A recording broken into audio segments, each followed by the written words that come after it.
Okay बच्चों, तो Williamson's countries acidification process ये हमारी हो गई बच्चों।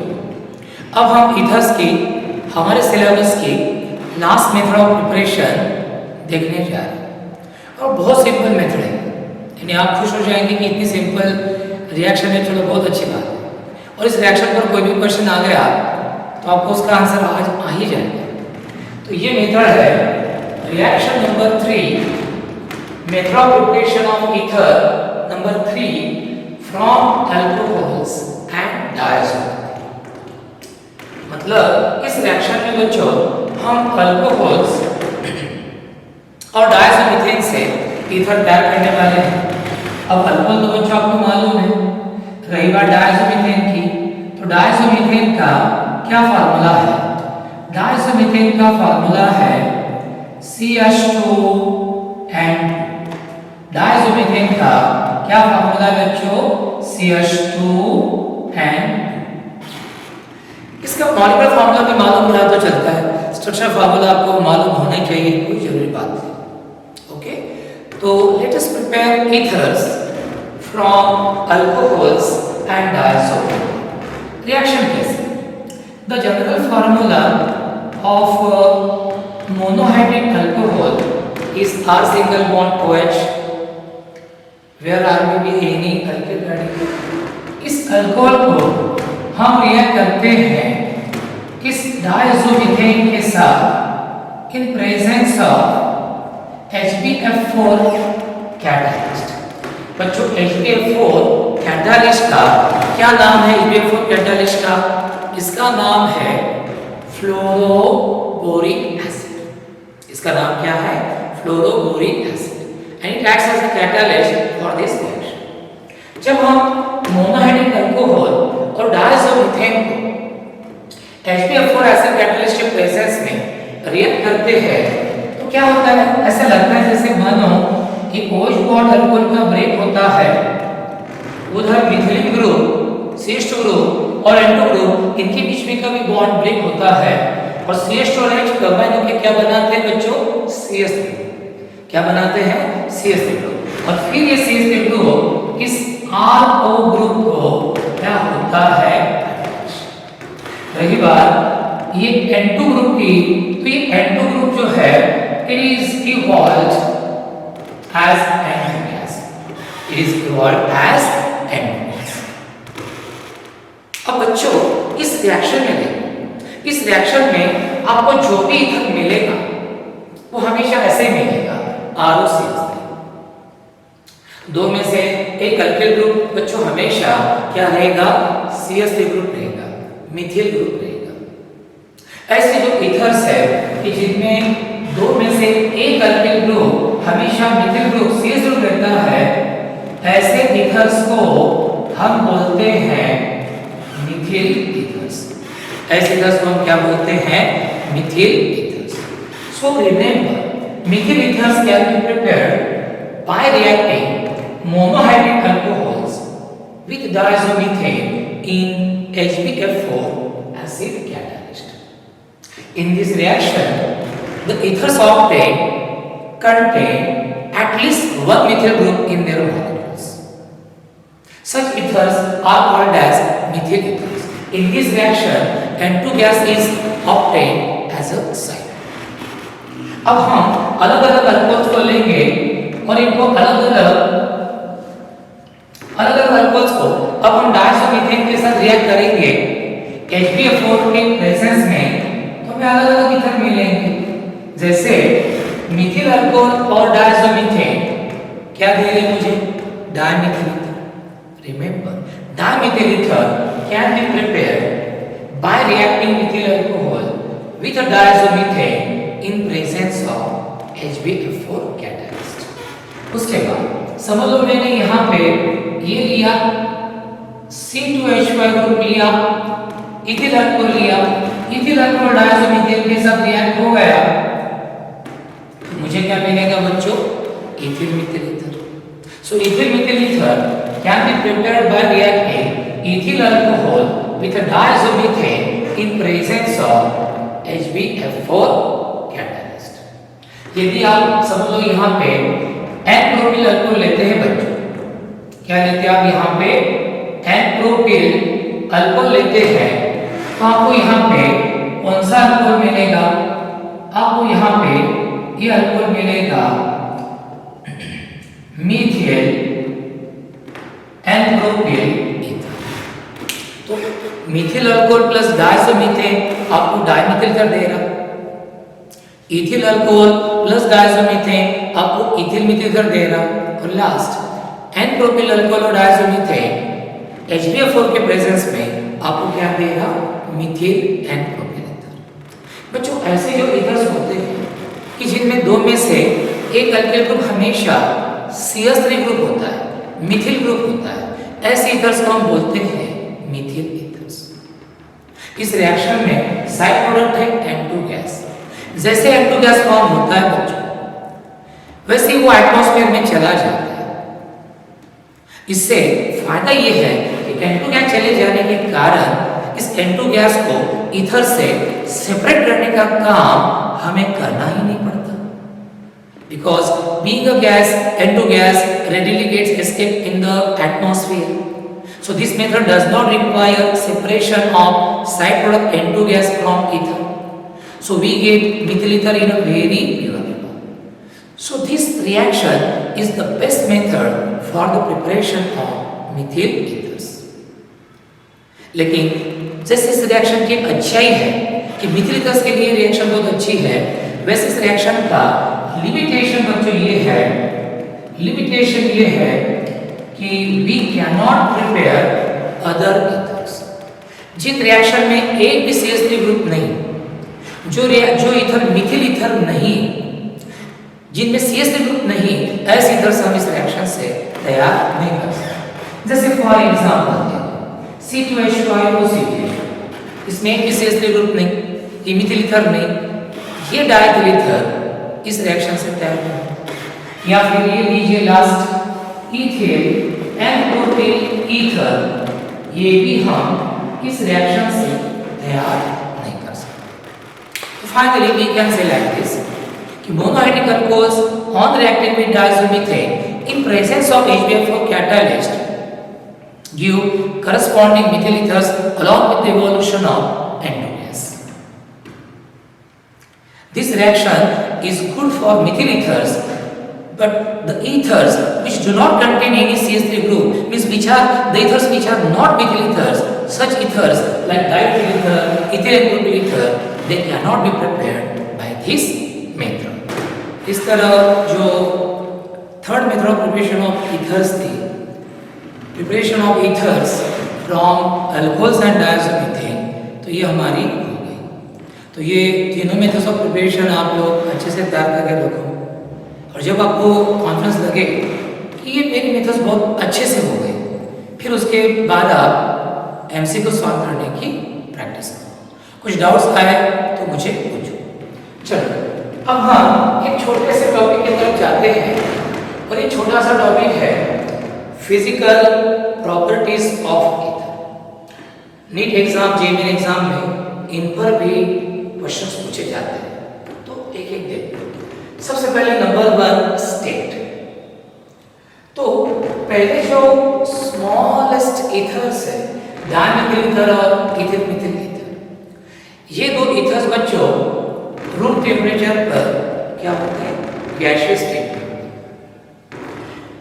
उसके बाद जो हायर मेंबर्स है, मतलब 4 से ज्यादा कार्बन वाले जो ईथर्स है, they are liquids at room temperature. तो पहले तो ईथर्स डायमिथिल ईथर और ethyl methyl ether, they are gases at room temperature, while the next higher members of ether family are liquids at room temperature.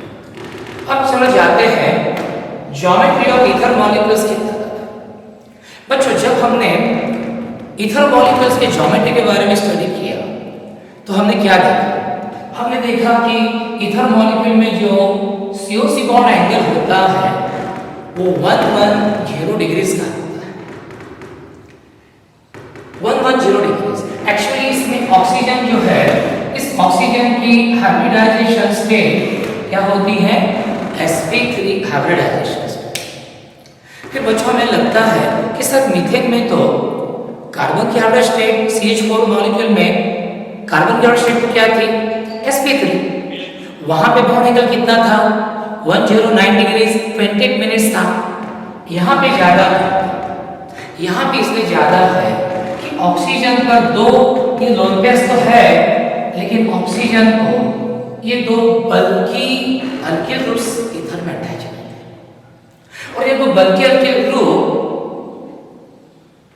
नजदीक यदि रहे कम angle पर तो repulsive force ether molecule में ज्यादा रहता है।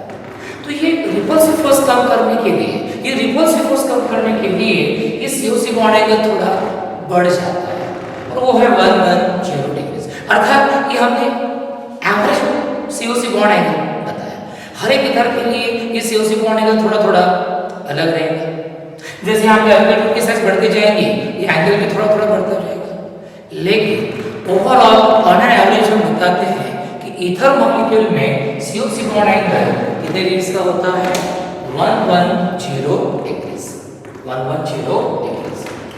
बेन ज्योमेट्री है बच्चों, ये CO बॉन्ड थोड़े से स्लाइटली पोलर है। ये शर्ट पेयर देखो बच्चों, O की तरफ सरकती है माइनस डेल्टा, इधर प्लस डेल्टा, ये भी इधर सरकती है minus delta plus delta. CO bond slightly polar है, लेकिन बेन ज्योमेट्री है। इस CO बॉन्ड का डायपोल मोमेंट आपको मालूम है बच्चों, dipole moment is a vector quantity, it depends upon magnitude as well as on direction. और डायपोल मोमेंट की दिशा में रहता है towards the more electronegative atom. तो इस पोलर CO बॉन्ड का डायपोल मोमेंट इस दिशा में रहेगा towards the more electronegative oxygen, इसका इस दिशा में रहेगा, इसका इस दिशा में रहेगा बच्चों, बराबर। तो ऐसा वो हो रहा। तो ये दोनों CO बॉन्ड के डायपोल मोमेंट एक दूसरे को एग्जैक्टली कैंसिल नहीं कर पा रहे। तो होगा क्या, ये दोनों पोलर CO बॉन्ड के डायपोल मोमेंट की क्या होंगी, वेक्टर सम, जो कि कोई ना कोई नॉन जीरो वैल्यू होती है। तो जैसे डायमीथाइल ईथर का डायपोल मोमेंट है बच्चों 1.30 डिबाई, डाइथिल ईथर का डायपोल मोमेंट है 1.18 डिबाई। और ईथर में ऑक्सीजन पर ये जो दो लोन पेयर्स है, इन लोन पेयर्स के कारण ethers act as Lewis bases. आपको मालूम है कि Lewis bases are electron pair donor species. Ether में भी ऑक्सीजन पर दो दो लोन पेयर्स है। एसिड का प्रोटॉन जब इस ऑक्सीजन के लोन पेयर पर अटैक करता है तो ईथर का ऑक्सीजन अपनी दो में से एक लोन पेयर दे के it behaves like a Lewis base. तो नेचर यदि ईथर का पूछा जाए तो आप बोलेंगे ethers are the examples of Lewis bases. Angular geometry है या बेन ज्योमेट्री है, बेन ज्योमेट्री के कारण CO बॉन्ड के डायपोल मोमेंट एग्जैक्टली कैंसिल नहीं करते, तो CO बॉन्ड के डायपोल मोमेंट की वेक्टर सम होंगी जो कि नॉन जीरो वैल्यू रहती हैं। तो हर ईथर मॉलिक्यूल को कुछ ना कुछ डायपोल वैल्यू होंगी। ऐसा कोई ईथर मॉलिक्यूल नहीं कि जिसकी डायपोल की वैल्यू जीरो है। Each and every ether molecule has got some dipole moment value. तो ये हो गया बच्चों ज्योमेट्री के बारे में पूरा। अब देखते हैं बॉइलिंग। जैसे अल्कोहल मॉलिक्यूल्स में पोलर OH बॉन्ड रहते हैं, और अल्कोहल मॉलिक्यूल्स में आपको मालूम है कि अल्कोहल मॉलिक्यूल्स में इंटरमॉलिक्यूलर हाइड्रोजन बॉन्डिंग डेवलप होती है बच्चों, जिससे अल्कोहल मॉलिक्यूल्स एसोसिएट हो जाते हैं, जिससे अल्कोहल मॉलिक्यूल्स एक दूसरे के साथ फर्मली अटैच रहते हैं, जिससे अल्कोहल मॉलिक्यूल्स को एक दूसरे से अलग करने के लिए टेम्परेचर कैसे लगता है, ज्यादा लगता है, बॉइलिंग पॉइंट हाई है। वजह है presence of intermolecular hydrogen bonding in between alcohol molecules. लेकिन ईथर देखिए, ईथर मॉलिक्यूल में ये CH बॉन्ड तो पोलर है ही नहीं, CO बॉन्ड है, ठीक है, थोड़े से पोलर है। ईथर मॉलिक्यूल्स आपने लिए बल्क में, ईथर मॉलिक्यूल्स के बीच में इंटरमॉलिक्यूलर हाइड्रोजन बॉन्डिंग डेवलप नहीं होती। इसीलिए ईथर्स के boiling point corresponding isomeric alcohol से हमेशा कम रहते। यदि मॉलिक्यूलर वेट सेम रहा तो इन चारों में सबसे ज्यादा बॉइलिंग पॉइंट किसका रहेगा, कार्बोक्सिलिक एसिड का। मोर number of strong hydrogen bondings, alcohol का उससे कम, ईथर का उससे कम और अल्केन का उससे भी कम। इन दोनों में ज्यादा फर्क रहता नहीं, 19-20 का ही फर्क रहता है, बहुत ही कम फर्क रहता है। तो यदि मॉलिक्यूलर वेट इन चारों कंपाउंड का सेम है तो सबसे ज्यादा बॉइलिंग पॉइंट रहेगा कार्बोक्सिलिक एसिड, उससे कम अल्कोहल, उससे कम ईथर और उससे कम alkyne. Ethers do not have intermolecular hydrogen bonding in between their molecules and hence their boiling points are lower than the corresponding alcohols. अब समझ लो आप लोअर ईथर से higher ether के तरफ गए तो आप देखेंगे as the molecular weight of ether increases their boiling point also increases. क्यों सर, ऐसा क्यों होता है? ईथर का मॉलिक्यूलर वेट बढ़ता गया, उसका बॉइलिंग पॉइंट भी बढ़ता जाता है। सोचिए, हाइड्रोजन बॉन्डिंग तो नहीं है, जैसे ईथर मॉलिक्यूल की साइज बढ़ते जाएंगी, आपको मालूम है van der Waals force of attraction is directly proportional to the size of molecule. तो जैसे हम लोअर ईथर से हायर ईथर की तरफ जाएंगे, मॉलिक्यूल की साइज बढ़ते जाएंगे, van der Waals force of attraction strong होता जाएगा। तो जितना ईथर मॉलिक्यूल बढ़ा, उतने वो बड़े मॉलिक्यूल्स ज्यादा फर्मली होल्ड करके रखे जाएंगे एक दूसरे के साथ, और उतना बॉइलिंग पॉइंट क्या रहेगा, ज्यादा। So remember, among the ethers we can say that as the molecular weight of ethers increases their boiling point also increases. तो बच्चों ये 2 पॉइंट हो गए कि ईथर के boiling point corresponding carboxylic acid alcohol से कम होते हैं due to the absence of hydrogen bonding, हालांकि अल्केन से थोड़े से स्लाइटली ज्यादा रहते हैं। और जैसे ईथर का मॉलिक्यूल बढ़ता है, मॉलिक्यूल की साइज बढ़ती है, van der Waals attraction strong होता है और उससे बॉइलिंग पॉइंट भी बढ़ता है। सोल्युबिलिटी, लोअर ईथर जो है, पहले 4 ईथर्स है ना, पहले 4 ethers, dimethyl ether, ethyl methyl ether, diethyl ether, 1 से 4 तक कार्बन वाले जो ईथर्स है वो पानी में अच्छे खासे सोल्यूबल है अल्कोहल की जैसे, because they are able to form intermolecular hydrogen bonding with water. तो पहले 4 ईथर्स तो अच्छे खासे सोल्यूबल है, and their solubility in water is comparable with the solubility of alcohol in water. लेकिन आगे जैसे ईथर का मॉलिक्यूल बढ़ता है, water heating hydrophobic alkyl group की साइज बढ़ती है, water heating hydrophobic alkyl group की साइज बढ़ती है, और इससे ईथर का हाइड्रोफोबिक नेचर बढ़ने लगता है और उनकी पानी में सोल्युबिलिटी कम होने लगती है। तो we can say that as the molecular weight of ethers increases, their solubility in water decreases as their hydrophobic nature increases. So overall we can say that they are sparingly soluble in water. Phosphor ethers, they are comparatively more easily soluble in water, and being organic compounds, bachcho you know the rule, like dissolves like. Being the organic compound, these ethers are readily soluble in organic solvents like chloroform, benzene, etc. Nature कैसा है, ethers are highly inflammable, मैंने पिछली बार भी बताया था। जैसे petrol, diesel या ज्वालाग्री पदार्थ है, उनकी इतना या उससे भी ज्यादा ये हाईली इन्फ्लेमेबल है। तो जब आप इसको यूज करते हैं तो बहुत केयरफुली यूज करना पड़ता है। और रही बात लास्ट डेंसिटी, तो ethers are lighter than water, इनकी डेंसिटी पानी से क्या होती है, कम। तो बच्चों ये हमारी हो गई फिजिकल प्रॉपर्टीज ऑफ ईथर। अब यहाँ तक के हमारे 4 लेक्चर्स हो गए। बच्चों मेरी रिक्वेस्ट है, मेरी आशा है आपसे कि ये जो आपके लिए हम लोग मेहनत कर रहे हैं, ये हमारा कर्तव्य काम ही है, लेकिन आपका साथ चाहिए, आप भी थोड़ा साथ दीजिए। ये जो आपके लिए हम मेहनत कर रहे हैं, वीडियो लेक्चर्स प्रोवाइड कर रहे हैं, तो ये यूट्यूब चैनल सब्सक्राइब करके बेल बटन पुश करके आप सब्सक्राइबर हो जाइए, ताकि आपको नोटिफिकेशंस पहले से मिल जाएंगे। और ये लेक्चर्स केयरफुली मन लगा के सुनते जाइए, क्योंकि ये सब बच्चों आपके लिए है। और ये करेंगे तो मैं बताता हूँ, जो कोटा में पढ़ाया जाता है वही इधर आपको मिलेगा। इससे ज़्यादा आपको कोई उस टॉपिक पर ज़्यादा बता नहीं पाएगा विद इन द सिलेबस में। बस इतना करो, success will be yours. Thank you.